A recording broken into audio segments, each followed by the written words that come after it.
So I started to go on Gab.ai and post my video, the previous video we did about the Pittsburgh shooting.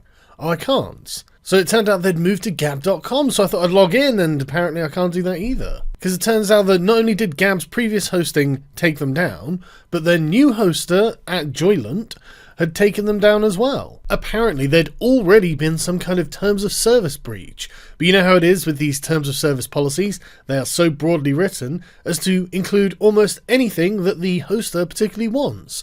And that's when the hoster doesn't just say, you know what, we've just got it written into our terms of service that we can just pull it anytime we want, like PayPal did. Dear Andrew Torber, we are hereby notifying you that we are terminating our relationship with you pursuant to PayPal's user agreement. Under the PayPal user agreement, PayPal, at its sole discretion, reserves the right to terminate your account for any reason at any time upon notice to you. I think that's a bit of a problem considering that PayPal is part of the vital economic architecture of the internet. Every single website I use will offer me the choice of using credit cards or using PayPal.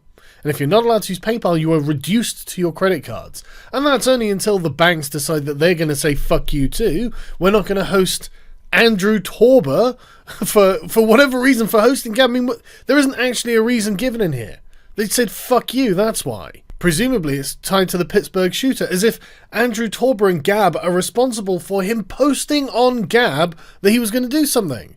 Doesn't that make every other platform that has hosted every other shooter liable for what the shooters posted? Their last post of Elliot Rodgers is going to take down YouTube, is it? And libertarians don't. That's the lolbertarian argument that says that they should be able to disable anyone's economic transactions on the internet just because.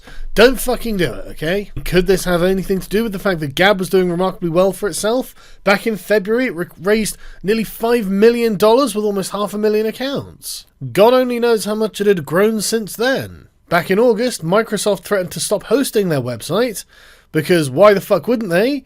They don't like the people that are on it. If you don't like the people who are using a particular website, you should probably remove that website because fuck them. This stemmed from an alt-writer who was running for Congress or something in the United States, who denied the Holocaust and said that Adolf Hitler was the second coming of Christ. Gab.ai did not want to take his post down, and why should they? But in the end they had their arms twisted because Microsoft was going to take down their entire fucking site. But now, when Gab, as they say, are working closely and tirelessly with the FBI and the Department of Justice to make sure that this guy's Bauer, his name was brought to fucking justice, oh, now they get it taken down. It's unfucking real that the platform is being treated as responsible for this crime. It's just unfucking real. But this is what I'm talking about in the current media environment, about the video I made about Gab the other day, in fact. This is how unbelievably dangerous it is to be a competitor of one of the major social media networks right now. They will take you offline, like they did with Alex Jones, now like they've done with Gab. They will just fucking remove you. So get your heads out of your asses. It's time for everyone to support Andrew Torber 100% with no fucking reservations. Now is not the time to complain that you can't share a particular thing on Gab, because nobody can share shit on Gab now.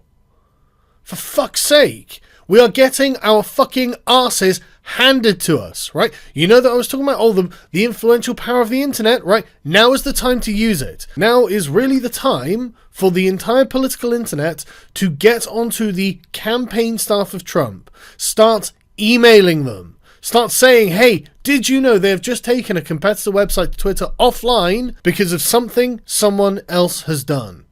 This is unreal. This is not a free market, libertarians, so don't say, well, just start your alternative. Well, it looks like Andrew Torber did, and he got fucked for it. This is not a free market. This is basically like the fucking guild system that Adam Smith was railing against, actually. If you're not part of the Silicon Valley Bay Area moral majority, they will fuck you. They will get you dragged off the fucking internet kicking and screaming. Get on at the Trump administration.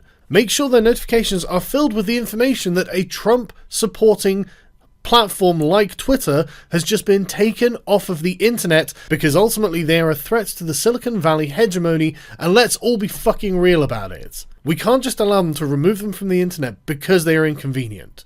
It is time to get the Trump administration involved. And that begins with going to every fucking Republican, especially the members of the Trump administration, and saying this cannot stand. Gab did absolutely nothing wrong according to the laws of the United States. So why should they have their hosting and funding cut? Why? What did Gab do wrong, apart from start being a successful competitor to Twitter?